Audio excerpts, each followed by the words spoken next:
Hello नमस्कार दोस्तों, मैं हूं किशन लाल और आप देख रहे हैं RJ Kishan education YouTube channel. जल्दी से सभी विद्यार्थी लाइव आ जाएगा। जैसा कि आप सबको मालूम है आज है संडे और संडे को स्पेशल आपका मॉडल पेपर लिया जाता है पूरे 50 प्रश्नों का। तो आज हम लेने वाले आर्मी स्पेशल मॉडल पेपर जिसमें आपको पूरे 50 क्वेश्चन मिलेंगे। ये पेपर आर्मी जीडी और ट्रेडमैन के पेपर के मद्देनजर रखते हुए बनाए गए, यानी उन्हीं के सिलेबस के अनुसार 15 जीके, 15 जीएस, 15 मैथमेटिक्स और 5 रीजनिंग के क्वेश्चन मिलेंगे। और इस क्वेश्चन में आपको 40 प्लस टारगेट लेके चलना है। जो विद्यार्थी इस पेपर में 40 प्लस करेगा उसकी तैयारी बढ़िया है। 40 प्लस करना है 50 में से आपको, तो ये टारगेट आपको लेके चलना है। आज मैं ज्यादा व्याख्या नहीं करूंगा क्वेश्चनों में, क्योंकि काफी सारे विद्यार्थी फिर क्लास पूरी नहीं देखते। तो रविवार को जो पेपर होता है, हालांकि मैं व्याख्या भी करता हूं, लेकिन आज के पेपर में ज्यादा आपका टाइम भी खराब नहीं करूंगा। और आपको चेक कर लेना आपके कितने क्वेश्चन राइट होते हैं। कॉपी और पेन साथ रखेगा और साथ साथ लाइव चैट में जवाब देते रहेगा, ताकि हमें भी पता चल पाए कौन कौन विद्यार्थी तैयारी कैसी है। चलिए दोस्तों, बिना देरी के सेशन की तरफ बढ़ते हैं। इससे पहले सभी विद्यार्थियों को जय हिंद, राम राम, जय श्री कृष्णा, राधे राधे, जय मां शारदे। चलिए फर्स्ट क्वेश्चन आपके स्क्रीन के सामने लेते हैं, साथ साथ सभी विद्यार्थियों को लाइव चैट में जवाब देना है। फर्स्ट क्वेश्चन आपके स्क्रीन के सामने आ गया, हवा महल का निर्माण किसने करवाया था? तो हवा महल का निर्माण, पहले बात कर लेते हैं हवा महल कहाँ है। तो आपको पता होगा राजस्थान राज्य है, उसकी राजधानी जयपुर है। तो जयपुर में आपको पता है हवा महल है। इसका निर्माण आपको पता होगा, जो ऑप्शन नंबर क्या बता रहे हैं, सी बता रहे, बिल्कुल का उत्तर सही है। 1700 कब करवाया था? 1799 ईस्वी में करवाया था, ये भी आपको याद रख लेना है। चलिए दोस्तों, अगला क्वेश्चन नंबर बात कर लेते हैं। दो आपकी स्क्रीन के सामने आ गए, जल्दी से सभी विद्यार्थी इसका भी लाइव चैट में जवाब देने की कोशिश करेगा। भारतीय पुरातत्व का जनक किसे कहा जाता है? यानी भारतीय पुरातत्व के जनक की बात करें तो अलेक्जेंडर कनिंघम को कहा जाता है। जो ऑप्शन नंबर क्या बता रही है, ए बता रही, बिल्कुल उनका उत्तर सही है। चलिए दोस्तों आगे बढ़ते हैं। अगला क्वेश्चन नंबर 3 आपकी स्क्रीन के सामने आ गए, जल्दी से सभी विद्यार्थी इसका भी लाइव चैट में जवाब देने की कोशिश करेगा। और क्लास आपको अच्छी लगे तो सभी विद्यार्थी एक साथ मिलकर दिल से क्लास को लाइक कर दीजिएगा। क्वेश्चन क्या दे रखा है, भारत में सबसे ज्यादा टाइगर रिजर्व किस प्रदेश में है? तो जल्दी से सभी विद्यार्थी इसका जवाब देने की कोशिश करेगा। तो जो ऑप्शन नंबर क्या बता रहे, बिल्कुल डी बता रहे, बिल्कुल का उत्तर सही, मध्य प्रदेश। एमपी जिसकी राजधानी बात करें तो भोपाल है। तो आपको पता होगा, इसका उपनाम भी आपको याद रख लेना, क्योंकि कई बार उपनाम भी पूछ लिया जाता है। सोया प्रदेश किसे कहा जाता है? इंपॉर्टेंट क्वेश्चन है, सोया प्रदेश किसे कहा जाता है? तब आपको क्या करना है, मध्य प्रदेश कहा जाता है। मध्य प्रदेश का यह उपनाम है। चलिए दोस्तों आगे बढ़ते हैं। अगला क्वेश्चन नंबर बात कर लेते हैं, 4 आपके स्क्रीन के सामने आ गए, जल्दी से सभी विद्यार्थी इसका भी लाइव चैट में जवाब देने की कोशिश करेगा।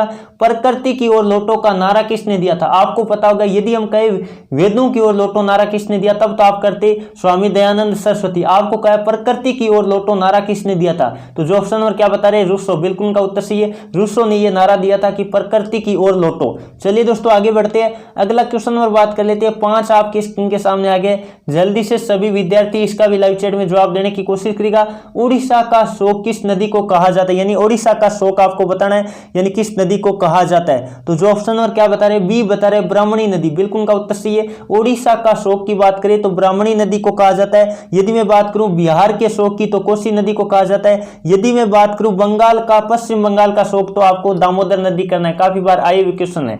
चलिए दोस्तों अगला क्वेश्चन नंबर 6 आपके स्क्रीन के सामने आ गए, जल्दी से सभी विद्यार्थी इसका भी लाइव चैट में जवाब देने की कोशिश करेगा। गोगुंदा का प्रसिद्ध युद्ध था वो किस प्रदेश में हुआ था, यानी किस राज्य में हुआ था? जल्दी से सभी विद्यार्थी लाइव चैट में जवाब देने की कोशिश करेगा।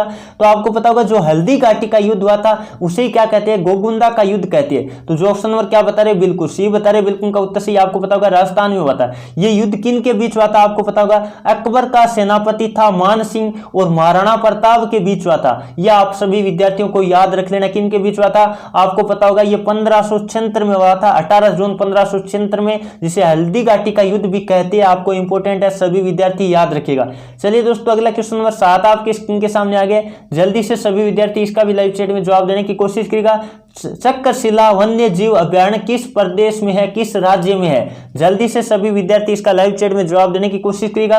तो जो ऑप्शन नंबर क्या बता रहे, बिल्कुल ए बता रहे, बिल्कुल का उत्तर सही, असम में। असम में आपको पता होगा काजीरंगा राष्ट्रीय उद्यान भी कहां है, आपको ध्यान रखना है, असम में। काजीरंगा आपको पता होगा एक सींग वाले गैंडे के लिए प्रसिद्ध है, ये भी आपको याद रख लेना है। यदि मैं बात करूं जो चक्रशिला वन्य जीव अभ्यारण्य है वो किसके लिए प्रसिद्ध है, तब आपको करना है सुनहरे लंगूर के लिए प्रसिद्ध है।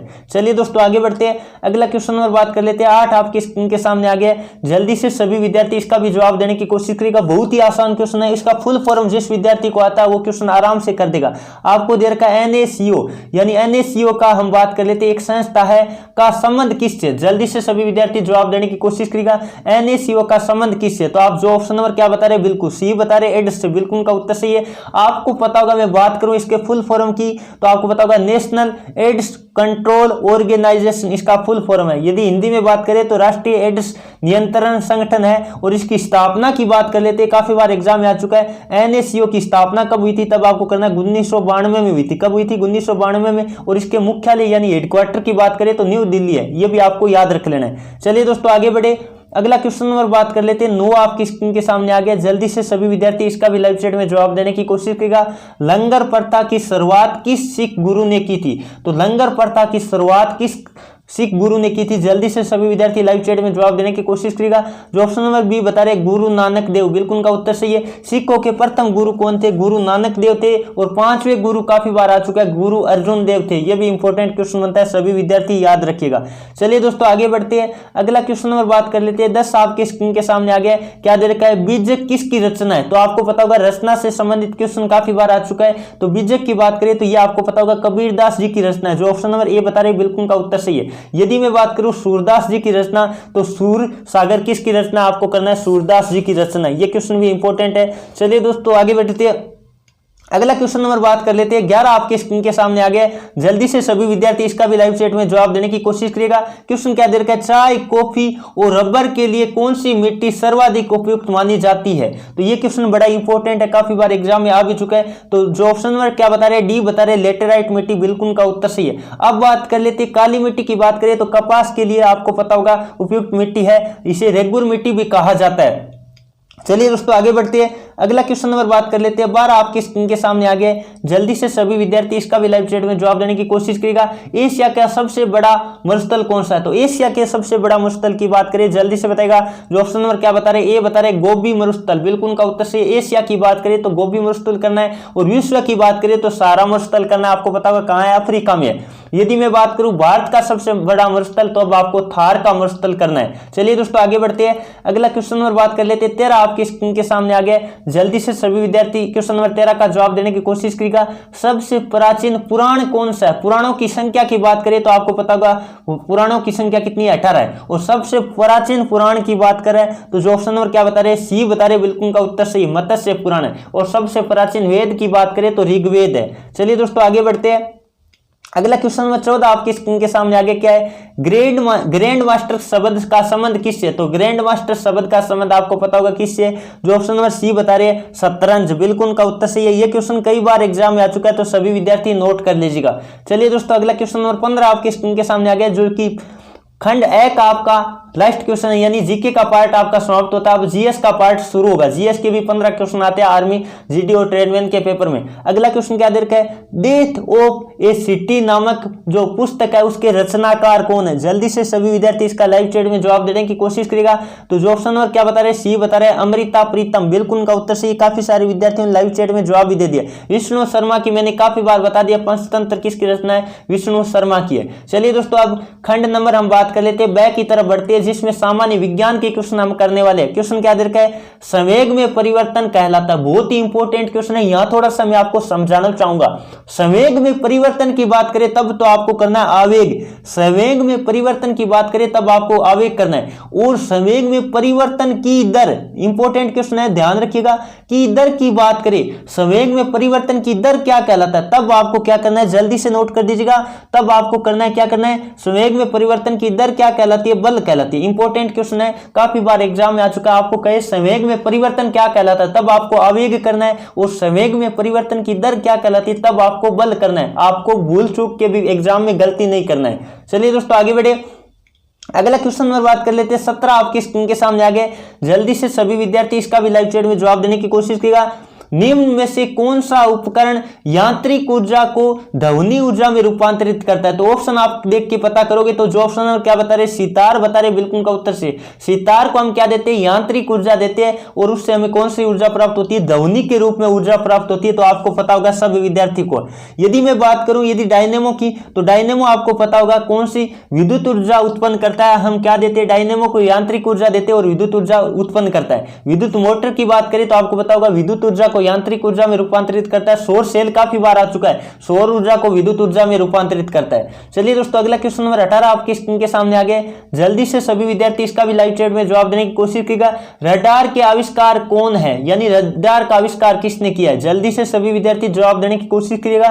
तो जो ऑप्शन नंबर ए बता रहे रॉबर्ट वाटसन, बिल्कुल का उत्तर सही है। काफी सारे विद्यार्थी लाइव चैट में जवाब भी दे चुके हैं। चलिए दोस्तों अगला क्वेश्चन नंबर बात कर लेते हैं। 19 आपकी स्क्रीन के सामने आगे क्या है, निम्नलिखित में से कौन सी राशि सदिश नहीं है? सदिश नहीं है इसका मतलब क्या बताना है आपको, बताना है अदिश राशि। इनमें से अदिश राशि कौन सी, यही तो बताना बिल्कुल, जिसमें दिशा का महत्व नहीं है वो राशि कौन सी है? तो जो ऑप्शन नंबर क्या बता रहे, डी बता रहे आयतन, बिल्कुल का उत्तर सही है। विस्थापन बात करें, वेग बात करें, बल बात करें, ये कौन सी राशि है, सदिश राशि है। और क्लास विद्यार्थियों यदि आपको अच्छी लग रही है दिल से तो सभी विद्यार्थी एक साथ मिलकर क्लास को लाइक कर दीजिएगा ताकि हमारा भी हौसला बढ़ता रहे और आपके लिए बेस्ट से बेस्ट क्लास प्रोवाइड करने की कोशिश करें। और शाम को 9 बजे आपका महासंग्राम होगा तो 9:30 बजे लिंक डेस्क एक्टिव कर दिया जाएगा। तो टेलीग्राम पे जुड़ जाइए जो अभी नहीं जुड़े, और 9 बजे तैयार रहना, सभी विद्यार्थियों को 9 बजे ऑनलाइन आ जाना है क्योंकि 9:30 बजे तक वो ओपन रहेगा फिर बंद हो जाएगा। तो इसलिए फिर मत कहना सर हम पेपर से वंचित रह गए, क्योंकि उसका लिमिट होती है, आपको पता है टाइमिंग हमें सेट करना पड़ता है। तो ये खास तौर से सभी विद्यार्थियों को ध्यान रखना है। और जिन विद्यार्थियों ने हमारी ई बुक नहीं ले रखी है, यानी हमारे प्रैक्टिस सेट जो हमने तैयार कर रखी है, पुराने पेपर दे रखी है और उसमें मॉडल पेपर भी दे रखी है, बार बार पूछे जाने वाले क्वेश्चनों का हमने संग्रह तैयार कर रखा है ई बुक सेट के रूप में। जिन्होंने नहीं लिया हमें या तो व्हाट्सएप पे ई बुक लिख कर भेज दो या फिर हमारे इस वीडियो की डिस्क्रिप्शन में जो फर्स्ट लिंक आपको दे रखा है वहां से आप डाउनलोड कर सकते हैं। बहुत ही शानदार आपके एग्जाम में साबित होने वाली है। और जिन्होंने 500 मैंने 500 जीके के और 500 जीएस के क्वेश्चन दिए थे टेलीग्राम पे, तो टेलीग्राम पे जरूर जुड़िएगा। आपको वहां फ्री में मैंने काफी सारी पीडीएफ जीके जीएस की डाल रखी है। और प्रैक्टिस सेट लेना चाहते हो तो आप लिंक डिस्क्रिप्शन में आप ले सकते हैं। जिन विद्यार्थियों ने नहीं ले रखा है उसको दोबारा लेने की जरूरत नहीं है, क्योंकि काफी सारे विद्यार्थी मेरे पास मैसेज कर रहे थे, इसलिए आपको बताना चाहूंगा। और बाकी आप लेना चाहते हो तो व्हाट्सएप पे मैसेज कर देना। चलिए दोस्तों आगे बढ़ते हैं, अगला क्वेश्चन नंबर बात कर लेते हैं। 20 आपके स्क्रीन के सामने आ गए। जल्दी से सभी विद्यार्थी इसका भी लाइव चैट में जवाब देने की कोशिश कीजिएगा। प्रकाश संश्लेषण होता है, तो प्रकाश संश्लेषण पहले बात तो कर लेते हैं। हरित लवक होता है, आपको पता है, जो क्लोरोफिल होता है पत्तियों में पाए जाने वाला जो होता है, आपको पता होगा, इसी कारण पत्तियों का हरा रंग होता है। और ये प्रकाश की उपस्थिति में होता है। तो आपको पता है प्रकाश दिन में उपस्थित होगा, तो केवल ये क्या होगा, दिन में होगा, रात्रि में नहीं होगा। इंपॉर्टेंट क्वेश्चन है, सभी विद्यार्थियों को नोट कर लेना है। चलिए दोस्तों आगे बढ़ते हैं, अगला क्वेश्चन और बात कर लेते हैं। 21 आपके स्क्रीन के सामने आ गए। जल्दी से सभी विद्यार्थी इसका भी लाइव चैट में जवाब देने की कोशिश कीजिएगा। सबसे लंबा जीवित वृक्ष कौन सा है? तो जल्दी से आपको पता होगा, जो ऑप्शन नंबर क्या बता रहे, बी बता रहे, बिल्कुल का उत्तर सही है। क्या है, सिकोआ है। सबसे लंबा जीवित वृक्ष की बात करें तो क्या है, सिकोआ है। यदि मैं बात करूं तो अमेरिका के पश्चिम इलाकों में पाया जाता है। ये क्वेश्चन भी इंपॉर्टेंट बनता है। चलिए दोस्तों आगे बढ़ते हैं, अगला क्वेश्चन नंबर 22 आपके स्क्रीन के सामने आ गया। इस तरह का क्वेश्चन भी कई बार आ जाता है। ईईजी का प्रयोग व्याधि के निदान के लिए किया जाता है, यानी ईईजी का संबंध किससे? तो जो ऑप्शन नंबर बता रहे बिल्कुल, ऑप्शन नंबर जल्दी से बताने की कोशिश करेगा। ऑप्शन नंबर जो सी बता रहे मस्तिष्क, बिल्कुल का उत्तर सही है। मस्तिष्क संबंधी बीमारी होती है, उसके उपचार में किसका उपयोग किया जाता है? ईईजी का उपयोग किया जाता है। एक होता है आपको पता होगा ईसीजी। ईसीजी की बात करें तो ये भी इंपॉर्टेंट क्वेश्चन बनता है। ये आपको पता होगा हृदय से संबंधित है, इंपॉर्टेंट क्वेश्चन है, आप सभी विद्यार्थी याद रखिएगा। चलिए दोस्तों आगे बढ़े, अगला क्वेश्चन आपकी स्क्रीन के सामने लेते हैं। जल्दी से सभी विद्यार्थी क्वेश्चन नंबर 23 का भी जवाब देने की कोशिश कीजिएगा। प्रोटीन का संश्लेषण किसके द्वारा किया जाता है? प्रोटीन के संश्लेषण की बात करें तो जो ऑप्शन नंबर क्या बता रहे, बिल्कुल बी बता रहे, बिल्कुल का उत्तर सही है। लाइबोसोम में होता है संश्लेषण, किसके द्वारा होता है? लाइबोसोम के द्वारा होता है। और लाइसोसोम को आपको पता होगा कोशिका की आत्मघाती थैली किसे कहते हैं? लाइसोसोम को कहते हैं। ये क्वेश्चन भी इंपॉर्टेंट बनता है। चलिए दोस्तों अगला क्वेश्चन नंबर बात कर लेते हैं। 24 आपकी स्क्रीन के सामने आ गए। दूध का पीएच मान कितना होता है? पहले बात तो कर लेते हैं, आपको पता होगा दूध और दही में बदलता है, वो किसके कारण बदलता है? लैक्टोबैसिलस जीवाणु के कारण बदलता है। ये क्वेश्चन भी इंपॉर्टेंट बनता है। और दूध की शुद्धता लैक्टोमीटर के द्वारा नापी जाती है, ये भी आप सभी विद्यार्थियों को याद रखना है। और दूध का सफेद रंग किसके कारण होता है? केसीन के कारण होता है। अब बात कर लेते हैं इसका क्या पीएच मान आपको बताना है। तो जो ऑप्शन नंबर क्या बता रहे, डी बता रहे 6.4, बिल्कुल का उत्तर सही है। 6.4 से लगे 6.8 तक होता है लगभग, ये आप याद रख सकते हो। और 7.4 की बात करें तो ये किसका होता है आपको पता होगा, मानव रक्त का पीएच मान कितना होता है, 7.4 होता है। चलिए दोस्तों आगे बढ़ते हैं, अगला क्वेश्चन नंबर 25 आपकी स्क्रीन के सामने आ गया, क्या है, पायरोमीटर के द्वारा मापा जाता है। तो पायरोमीटर के द्वारा जो ऑप्शन नंबर क्या बता रहे हैं, ए बता रहे उच्च ताप का मापन किया जाता है। पायरोमीटर के द्वारा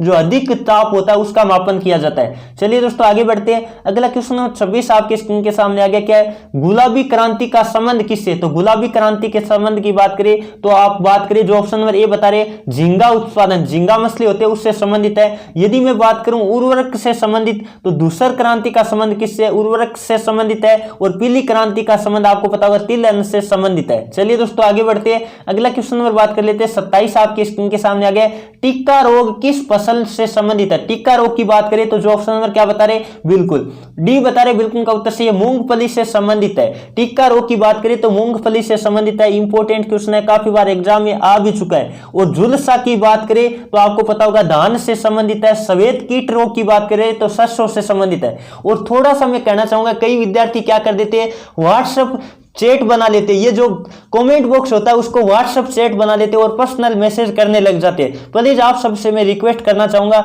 यहाँ कमेंट बॉक्स में आप पर्सनल मैसेज मत कीजिएगा, क्योंकि काफी सारे विद्यार्थी, कईयों में हम बात करें तो यहाँ थोड़ी सी ये ध्यान रखिएगा, क्योंकि काफी सारे विद्यार्थी, कल 1-2 विद्यार्थी जो कॉमेंट कर रहे थे, पर्सनल मैसेज कर रहे थे। कृपया आप सभी विद्यार्थियों से मैं रिक्वेस्ट करना चाहूंगा, पर्सनल मैसेज यहाँ मत कीजिएगा, अपना व्हाट्सएप नंबर या जो भी है कैसे भी कीजिएगा, क्योंकि कई विद्यार्थी क्या यहाँ क्लास लेते लेते थोड़ा सा प्यार मोहब्बत में फंस जाते हैं। तो ध्यान रखिएगा थोड़ा, क्योंकि कल कई विद्यार्थी कमेंट बॉक्स में प्यार मोहब्बत में फंस गए थे और वो क्या कमेंट बॉक्स में उन्होंने व्हाट्सएप मांगना ऐसे नंबर शुरू कर दिया था। तो इस तरह की आप हरकतें मत किया करो, थोड़ा एजुकेशन चैनल है, थोड़ा आप भी ध्यान दिया करो।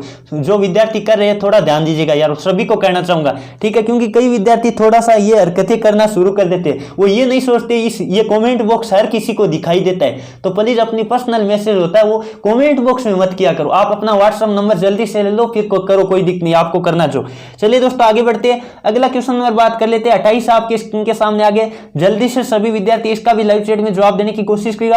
लाल रक्त कणिकाओं का जीवन काल होता है, तो आरबीसी के जीवन काल की बात करें तो जो ऑप्शन नंबर क्या बता रहे, बिल्कुल सी बता रहे, बिल्कुल का उत्तर सही है, 90 से लेकर 120 दिन होता है। चलिए दोस्तों आगे बढ़ते हैं, अगला क्वेश्चन नंबर 29 आपकी स्क्रीन के सामने आ गया। जल्दी से सभी विद्यार्थी इसका भी लाइव चैट में जवाब देने की कोशिश करिएगा। कांच क्या है, तो कांच आपको पता होगा एक अति शीतित द्रव होता है। जो ऑप्शन नंबर क्या बता रहे, सी बता रहे, बिल्कुल का उत्तर सही है। ये धीरे धीरे पिघलता है कांच, आपको पता होगा जैसे हमारे खिड़कियां लगी होती है, उसके पुरानी खिड़कियां होती है, दरवाजे होते हैं, उसमें कांच के यदि हम बात करें तो नीचे से कांच क्या होता है, मोटा होता है और ऊपर से पतला होता है, क्योंकि वो धीरे धीरे प्रकाश की उपस्थिति में नीचे मतलब हम बात करें शीतलित हो जाता है, यानी नीचे क्या हो जाता है, इकट्ठा हो जाता है, तो इसीलिए इसको अति शीतित द्रव कहते हैं। चलिए दोस्तों अगला क्वेश्चन नंबर 30 आपकी स्क्रीन के सामने आ गया, जो कि जीएस के पार्ट का अंतिम क्वेश्चन। अब हमारा मैथमेटिक्स का पार्ट शुरू होने वाला है। क्वेश्चन क्या दे रखा है, भारत का राष्ट्रीय स्तनी है, तो भारत का राष्ट्रीय स्तनी, थोड़ा सा मैंने क्वेश्चन घुमाने की कोशिश करिए तो आपको पता होगा जो क्या है, बाघ है। भारत का राष्ट्रीय पशु बाघ है, उसे ही राष्ट्रीय स्तनी भी कहते हैं। तो जो ऑप्शन नंबर क्या बता रहे, डी बता रहे, बिल्कुल का उत्तर सी, भारत का राष्ट्रीय पशु क्या है, बाघ है। सभी विद्यार्थियों को ध्यान रख लेना। चलिए दोस्तों आप क्वेश्चन नंबर 31 की तरफ बढ़ते हैं, मैथमेटिक्स का पार्ट शुरू हो गया। जल्दी से सभी विद्यार्थी क्वेश्चन नंबर 31 का भी जवाब देने की कोशिश करिएगा। क्वेश्चन क्या दे रखा है, यदि ए, बी व सी की आयु का अनुपात आपको दे रखा है, वर्तमान में आयु का अनुपात दे रखा है तथा उनकी आयु का योग भी वर्तमान का दे रखा है, तो 10 वर्ष बाद ए व बी की आयु का अनुपात बताओ। तो बहुत ही शानदार क्वेश्चन है। तो आपको पहले दे क्या रखा है, ए अनुपात बी अनुपात सी दे रखा है, यानी ए बी सी की वर्तमान आयु का अनुपात दिया, कितना दिया लिख लीजिएगा पहले, तो 2:4:5 दिया। कितना दिया, 2, 4 और 5 दिया। अब आपको योग दिया है, योग कितना दिया, 77 वर्ष दिया है। तो योग यदि हम अनुपात का योग करें तो आपको पता कितना आ रहा है, 11। तो 11 बराबर आपको कितना दे दिया, 77 दे दिया। 11 बराबर कितना दिया, 77 दिया। तो 1 बराबर कितना आएगा, 77/11। 1 बराबर कितना आएगा, 77/11 का मतलब 7 आ गया। 1 बराबर 7 आ गया। तो आपको ए और बी की आयु का मतलब है, किससे मतलब है, केवल ए और बी की आयु से मतलब है। तो ए और बी की वर्तमान आयु की बात करें तो 2 × 7 करेंगे, 2 × 7 करेंगे, एक क्या करेंगे, 4 × 7 करेंगे। 4 गुना 7, तो ए व बी की वर्तमान आयु आपके पास आएगी कितनी 14, और कितनी आएगी 14, और आपके पास आएगी 28। 14 और 28 वर्तमान आयु है। आपको कहा 10 वर्ष बाद, तो 10 वर्ष बाद ये 14 10 जोड़ेंगे कितना हो जाएगा 24 हो जाएगा। कितना हो जाएगा 24 हो जाएगा। और 28 में 10 जोड़ेंगे कितना हो जाएगा 38 हो जाएगा। और आपको कहा दोनों की 10 वर्ष बाद आयु का अनुपात बताना है कि आपको आयु बतानी। तो आयु की बात करें तो 24 और 38 हो गई है। आपको कहा अनुपात, दो बीच में अनुपात लगा देते, 2 से कट रहा है, कितनी बार कटा आपको पता है 24, 2 से कटा 12 बार, और 38 कटा कितनी बार 19 बार, 19 दूनी 38 होता है। इसका मतलब आपका जवाब आएगा 12:19। जो ऑप्शन नंबर क्या बता रहे बिल्कुल, जो ऑप्शन नंबर सी बता रहे बिल्कुल का उत्तर सही है। तो आराम से कर सकते हो, बहुत ही आसान क्वेश्चन था। चलिए दोस्तों अगला क्वेश्चन नंबर बात कर लेते हैं। 32 आपके स्क्रीन के सामने आ गया। इस तरह का क्वेश्चन एग्जाम में काफी बार आ चुका है, लगभग आपके एलसीएम और एचसीएफ से क्वेश्चन आ ही जाता है। तो अब काफी सारे विद्यार्थी तो यहाँ कंफ्यूज हो गए, जीसीडी होता क्या है। तो जीसीडी का मतलब क्या होता है, मैं फुल फॉर्म बता देता हूं। जैसे आपने देखा होगा एचसीएफ कहते हैं ना, एचसीएफ उसी क्या कहते हैं जीसीडी कहते हैं। एचसीएफ आपने देखा होगा, और कई बार इसकी जगह क्या लिखा आता है जीसीएफ भी लिखा सकता है। तो इसका फुल फॉर्म मैं बता देता हूं। यदि एचसीएफ की बात करूं तो हाईएस्ट कॉमन फैक्टर होता है। क्या होता है हाईएस्ट कॉमन फैक्टर होता है। यदि जीसीडी की बात करूं तो ग्रेटर कॉमन डिवाइजर होता है, ठीक है। और बात कर लेते हैं जीसीएफ की बात करें तो ग्रेटर कॉमन फैक्टर। इस तरह से आपको ध्यान रखना है। इसका मतलब आपको क्या निकालना है, आपको निकालना मैस है। क्या निकालना मैस है, और मैस है जब पॉइंट वाली लेस है और मैस है की बात आती है तो आपको पता होगा भिन्न वाले यदि पॉइंट वाले की बात करें, मैं दशमलव वाली संख्याओं की बात करूं तब आपको लेस है और मैस है निकालना हो। तो पहले हम क्या कर लेते हैं, देख लेते हैं अधिकतम अंक कितनी है। तो पॉइंट के आगे अधिकतम अंक कितनी है 2 है। अधिकतम अंक कितनी है 2 है। तो आप सब के आगे 2 बना लो। तो 1.08 इसमें तो 2 है ही, कोई दिक्कत नहीं, 1.08 है बिल्कुल। आगे बात कर लेते हैं अगले में, देखिए तो 0.36 है, बिल्कुल कोई दिक्कत नहीं है। आगे बात कर लेते हैं अगले में कितना 0.9 है। कितना 0.9 है, तो एक 0 और लगा लेते हैं क्योंकि पॉइंट के आगे हम बराबर अंक सब में बना लेते हैं। यह तरीका पहले आपको पता होना चाहिए। अब हम बात कर लेते हैं, एक बार हम पॉइंट को क्या कर देते हैं भूल जाते हैं। तो आपको पता है कितना बना 108 बना, और बाद में बात कर लेते क्या 36 हुआ ये, और ये कितना हुआ पॉइंट को भूलने पे ये कितना हो जाएगा 90 हो जाएगा। और इनका आपको क्या निकालना है, इनका आपको एचसीएफ निकालना है। कितना निकालना है, क्या निकालना है एचसीएफ निकालना है। यदि आपको एलसीएम कहता है तो एलसीएम निकालते हैं, और एचसीएफ कहता है तो एचसीएफ। तो इन सब का एचसीएफ आपको पता है कितना आएगा 108, 36 और 90 का आएगा आपको पता है 18 आएगा। कितना आएगा 18 आएगा। और पॉइंट के आगे अंक कितने थे आपको पता है, सब में मैंने 2-2 बना लिए थे। तो इसका मतलब पॉइंट के आगे यानी ये कितने अंक पॉइंट लगाना है 2 अंक पॉइंट लगाना है। इसका मतलब 0.18 आपका क्या आएगा जवाब आएगा। तो बहुत ही आसान क्वेश्चन था। जो ऑप्शन नंबर क्या बता रहे सी बता रहे बिल्कुल का उत्तर सी, आराम से कर सकते हो, ये आपको लॉजिक लगा लेना है। चलिए दोस्तों आगे बढ़े, अगला क्वेश्चन नंबर बात कर लेते हैं। 33 आपकी स्क्रीन के सामने आ गया। जल्दी से सभी विद्यार्थी इसका भी लाइव चैट में जवाब देने की कोशिश कीजिएगा। किसी काम को ए बी व सी क्रमशः इतने दिनों में करते हैं, यानी 18, 15 और 10 दिन में पूरा करते हैं। उनकी कार्य क्षमताओं का अनुपात बताओ। कार्य क्षमताओं का आपको अनुपात बताना है। आपको हमेशा पता होना चाहिए कार्य क्षमताओं का अनुपात होता है वो दिनों का क्या हो जाता है उल्टा हो जाता है। इस तरह से आपको पता है। तो मैं बताना चाहूंगा, आपको पता है एलसीएम लेके हम निकाल सकते हैं। ये लिखा ए और ये लिखा बी और ये लिखा सी। ए कितने दिन में कर रहा है 18 दिन में कर रहा है। ए कितने दिन में कर रहा है 18 दिन में। बी की बात करें तो 15 दिन में कर रहा है, और सी की बात करें तो कितने दिन में कर रहा है 10 दिन में। इनका पहले हम क्या लेंगे एलसीएम लेंगे। क्या लेंगे एलसीएम लेंगे। इनका एलसीएम आपको पता होगा कितना आएगा 90 आएगा। कितना आएगा 90 आएगा। 90 में सबका जा रहा है ना बिल्कुल 90। और 90 में आपको पता है 18 का भाग कितनी बार जाएगा 90 में 18 का भाग जाएगा 5 बार। कितनी बार जाएगा 5 बार। और 90 में 15 का भाग जाएगा 6 बार। और 90 में हम बात कर लेते हैं 10 का भाग जाएगा 9 बार। इसका मतलब आपकी कार्य क्षमताओं का अनुपात आ गया 5:6:9। जो ऑप्शन नंबर कौन सा बता रहे 5:6:9 वाला बता रहे ए, बिल्कुल इनका उत्तर सही। ये कार्य क्षमताओं का अनुपात निकालने का लॉजिक होता है, मैंने काफी बार आपको बता दिया। और कई बार कह देता है तीनों को मिलके काम कितने दिन में होता है, तब आपको पता है 90 में इन तीनों का मिला के क्या दे देते हम भाग दे देते। चलिए दोस्तों आगे बढ़े, अगला क्वेश्चन नंबर बात कर लेते हैं। 34 आपकी स्क्रीन के सामने आ गए। बहुत ही लाजवाब क्वेश्चन है, देखते कौन कौन विद्यार्थी इसका सही जवाब दे पाते हैं। थोड़ा सा यदि इस क्वेश्चन में आप दिमाग लगा लोगे तो ये क्वेश्चन मैं कंफर्म कह रहा हूं आपके गलत नहीं होगा, क्योंकि यहाँ थोड़ा सा लॉजिक लगाने की आपको आवश्यकता है। यदि मैं बात करूं यहाँ ए की मान कितना दिया, ए का मान -5 दिया, बी का मान 9 दिया और सी का मान -4 दिया। एक बार यदि आप देखोगे ए प्लस बी प्लस सी बराबर क्या हो रहा है, एक बार करके देखिएगा ए प्लस बी प्लस सी बराबर क्या हो रहा है। आपको पता है -5 प्लस क्या करेंगे 9 करेंगे और -4, तो कुल मिला के ये 0 आ जाएगा। क्या आ जाएगा 0 आ जाएगा। और मैंने आपको बता रखा है जब भी a प्लस बी प्लस सी क्या आ जाए 0 आ जाए, तो आपको ध्यान रख लेना क्या होता है A cube plus B cube plus C cube की वैल्यू क्या होती है। कई बार तो डायरेक्ट क्वेश्चन आ चुका है तो कि A plus B plus C बराबर 0 हो तो A cube plus B cube plus C cube का मान कितना होता है। तो आपको हमेशा ध्यान रखना है 3abc होता है। क्या होता है 3abc होता है। तो यही तो लॉजिक यहां लगाना है आपको, क्योंकि यहां डायरेक्ट ऐसे दे देता है। कई बार तो question A plus B plus C बराबर 0 है तो आपको बताना होता है A cube plus B cube plus C cube की वैल्यू, या तो डायरेक्ट मतलब ये सर्व समीकरण या बात कर लेते हैं, ये सूत्र ही दे देता है। और कई बार आपको संख्यात्मक मान के आधार पर भी दे सकता है। तो आपको पता है इनका मान 0 हो रहा है, इसका मतलब ए क्यूब बी क्यूब और सी क्यूब का मान क्या होगा 3abc होगा। तो 3 गुणा ए का मान आपको पता है कितना है, 3 गुणा माइनस में 5 रखोगे, -5 है ए का मान, और बी का मान आपको कितना दे रखा है, बी का मान 9 है, और सी का मान बात करें तो कितना -4 है। इनको आप गुणा करोगे तो माइनस और माइनस क्या हो जाएगा, प्लस हो जाएगा। तो उत्तर तो कंफर्म हो गया, प्लस में आएगा। किस में आएगा, उत्तर प्लस में आएगा। अब आपको पता है आप गुणा करके देखो एक बार, तो ये गुणा करके देख लीजिएगा। 3 गुणा 5 15, और 15 को किससे 9 से गुणा किया 135, और 135 गुणा 4 करोगे आपको पता कितना आएगा। जल्दी से गुणा भाग कर लीजिएगा, कोई हार्ड क्वेश्चन बिल्कुल भी नहीं है। तो आपका ऑप्शन नंबर क्या आएगा, बी आएगा। जो ऑप्शन नंबर क्या बता रहे, बी बता रहे 540, बिल्कुल उनका उत्तर सही है। कर लेना जल्दी से सभी विद्यार्थी। चलिए दोस्तों आगे बढ़े। अगला क्वेश्चन नंबर 35 आपके स्क्रीन के सामने आ गया। ये क्वेश्चन भी बहुत ही शानदार है, देखते कौन कौन विद्यार्थी इसका सही जवाब दे पाते हैं। इस तरह का क्वेश्चन भी आर्मी एग्जाम में कई बार थोड़ा सा हार्ड क्वेश्चन डालने की कोशिश करता है तो आ जाता है, लेकिन हार्ड नहीं, फिर कह रहा हूं लॉजिक लगाओगे आप। यदि कोई भी गणित की क्वेश्चन होता है, वो हम बात करें जो सामान्य हमारी क्रियाविधि होती है, हमारे जो वर्तमान में हम काम करते हैं उस पर लेके हम देखोगे तो कोई भी क्वेश्चन हार्ड नहीं होगा। आपको दे रखा है एक 200 मीटर की दौड़ में ए बी को 35 मीटर, यानी ए बी को 35 मीटर कह सकते हैं, या कह सकते हैं 7 सेकंड। समय की बात करें तो 7 सेकंड से हरा देता है, और दूरी की बात करें तो 35 मीटर हरा देता है। इसका मतलब क्या हुआ, यानी ए और बी क्या करते हैं, दोनों एक साथ दौड़ना शुरू करते हैं। एक ट्रैक है, कितने का है आपको पता है, यदि हम बात करें तो कितने का है, 200 मीटर लंबा क्या है, आपको दूरी दे रखी है। दूरी कितनी दे दी है, 200 मीटर की दी है। कितनी मीटर की दी है, 200 मीटर की दी है, ये दूरी दे दी। दोनों एक साथ दौड़ना शुरू करते हैं, लेकिन ए क्या होता है, बी को हरा देता है। कितने मीटर से, यानी हम बात करें ए, यहां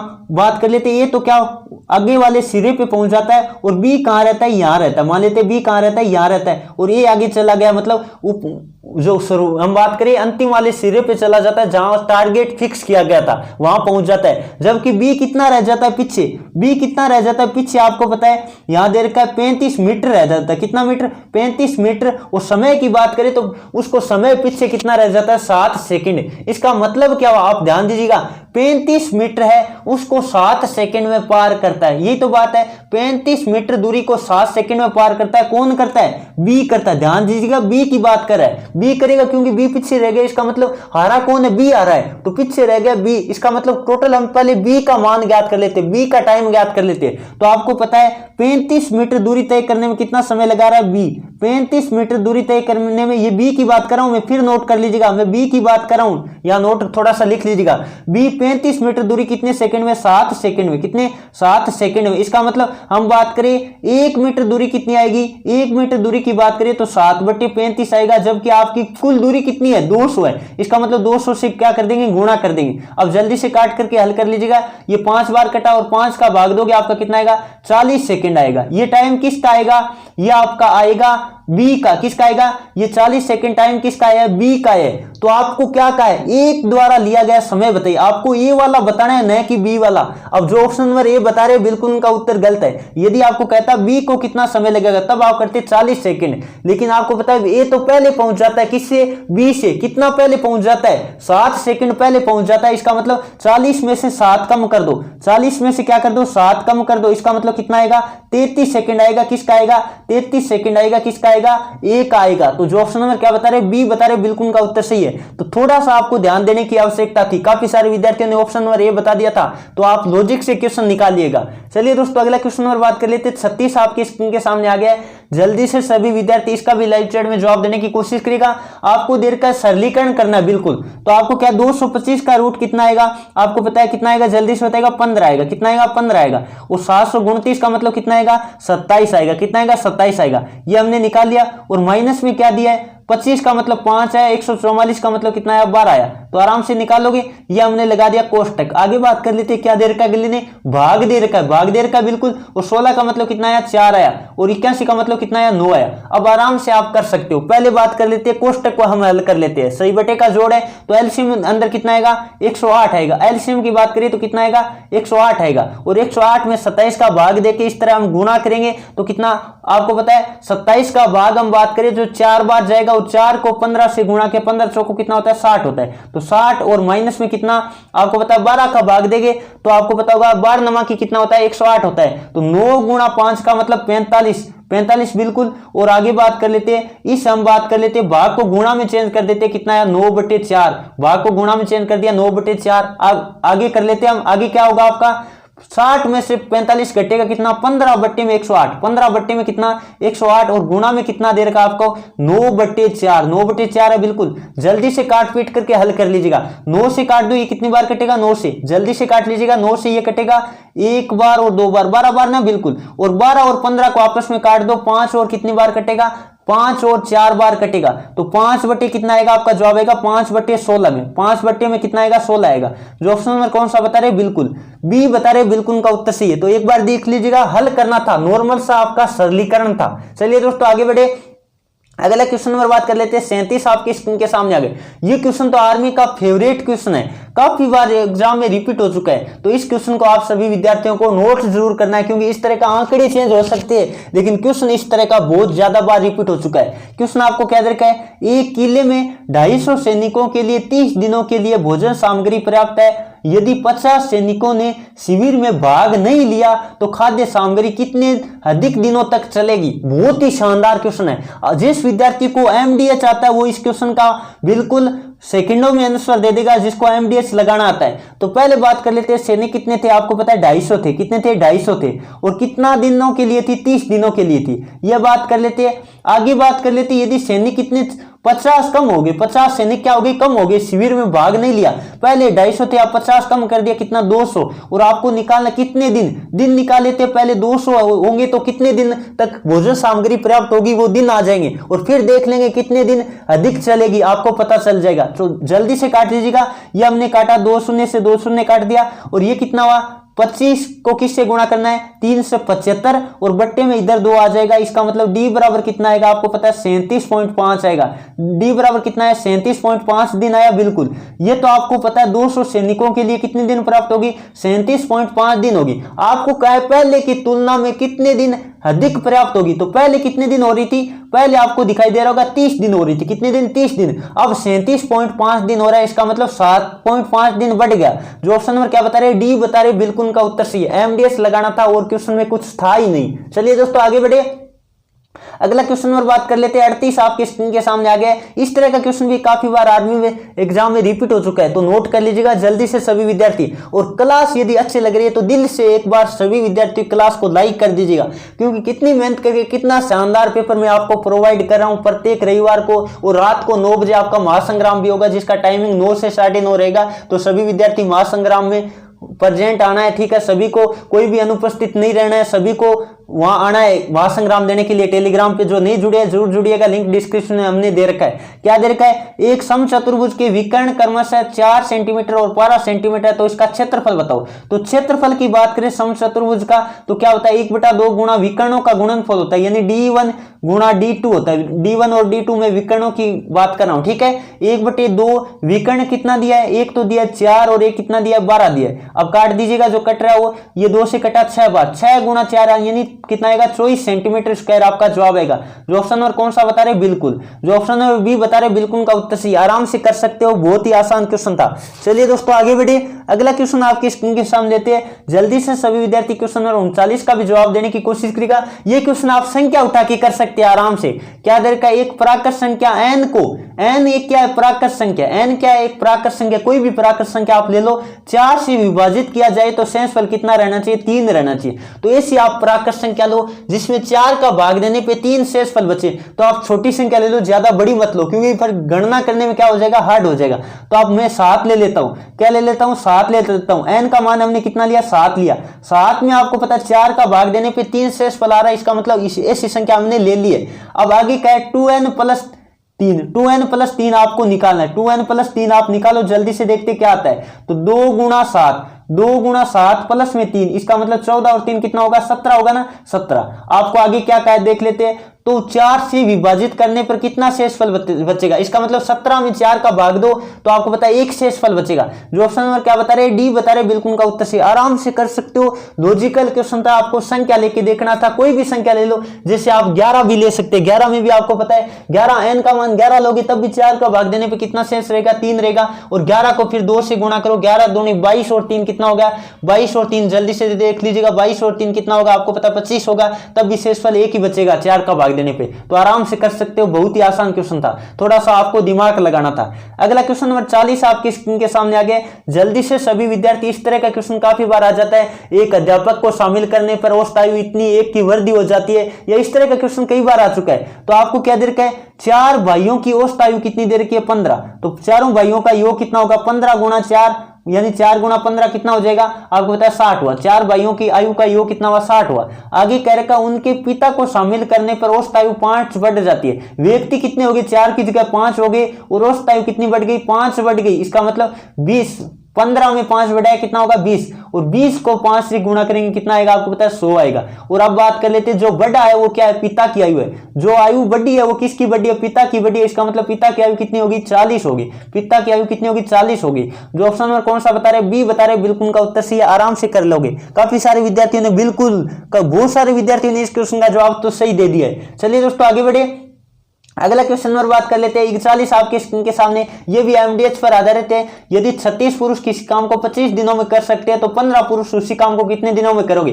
तो 36 गुणा में क्या लिखोगे, 25 लिखोगे। और आगे बात कर लेते हैं, आपको कहा 15 पुरुष उसी काम को कितने दिन में करेंगे, यानी डे आपको निकालना है। अब जल्दी से पहले जो कट रहा है वो काट दीजिएगा। ये मैं काट देता हूं, किससे काटूं, एक बार ये 5 से कटा कितनी बार, 3 बार, और ये 5 से 5 बार। अब इस 3 को काट दो, बार यानी कितनी होती है, 36 होती है। और 12 गुणा में 5 यानी आपका जवाब आएगा डी बराबर कितना आएगा, 12 5 जो कितना होता है, 60 होता है। तो जो ऑप्शन में 60 बता रहे, बिल्कुल कौन सा बता रहे, ए बता रहे ना, बिल्कुल का उत्तर सही है। बहुत ही आसान क्वेश्चन था। चलिए दोस्तों आगे बढ़ते हैं, अगला क्वेश्चन नंबर बात कर लेते हैं, आपके सामने लेते हैं 42।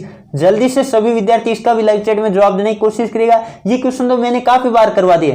एक व्यक्ति अंकित मूल्य क्रय मूल्य से 20% अधिक अंकित करता है, यानी यहां लिखा मैंने क्रय मूल्य लिख लिया, यहां क्या लिखा, अंकित मूल्य लिख लिया, मैंने क्या लिखा, अंकित मूल्य लिख लिया। और यहां क्या लिख लेते हैं, विक्रय मूल्य लिख लेते हैं। क्या लिख लेते हैं, विक्रय मूल्य।